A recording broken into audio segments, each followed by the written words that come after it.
Angelica Panganiban, nagsumbong kay Camille Prats, tungkol sa sama ng loob sa kanyang mga kaibigan.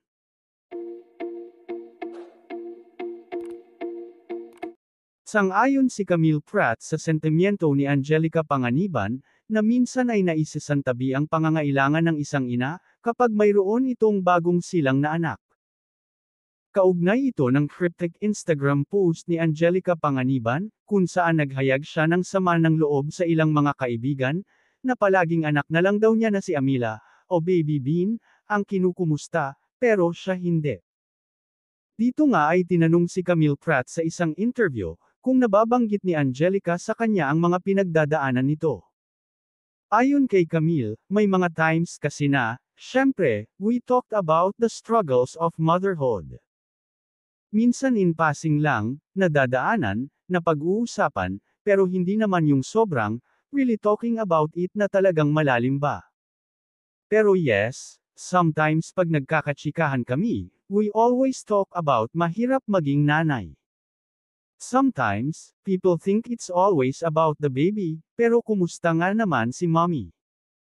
Dahil pareho na silang pamilyado ngayon, ikinwento ni Camille na mas lumawak ang range of topics na napag-uusapan nila ni Angelica. Yes, when she became a mom parang nagkaroon kami ng a lot of things in common.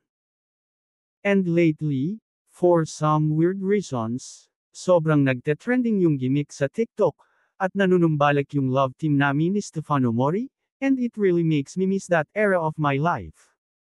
Nakakamiss din talaga, ang sarap balikan. Dagdag pa ni Camille, and those are things also na pinag-uusapan din namin ni Angelica, whenever we see each other. Syempre we follow each other, si Bean sobrang cute. So whenever I see her, I always message her. Nagsimula ang friendship nina Camille at Angelica nung mga bata pa lamang sila. Si John Prats, na nakatatandang kapatid ni Camille, ay male best friend ni Angelica.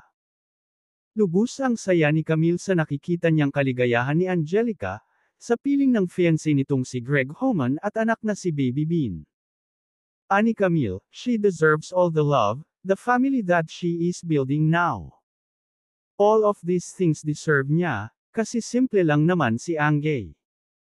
Ito lang naman ang buhay na gusto niya, gusto lang niya na puno ng pagmamahal at kasiguraduhan. Something stable in life.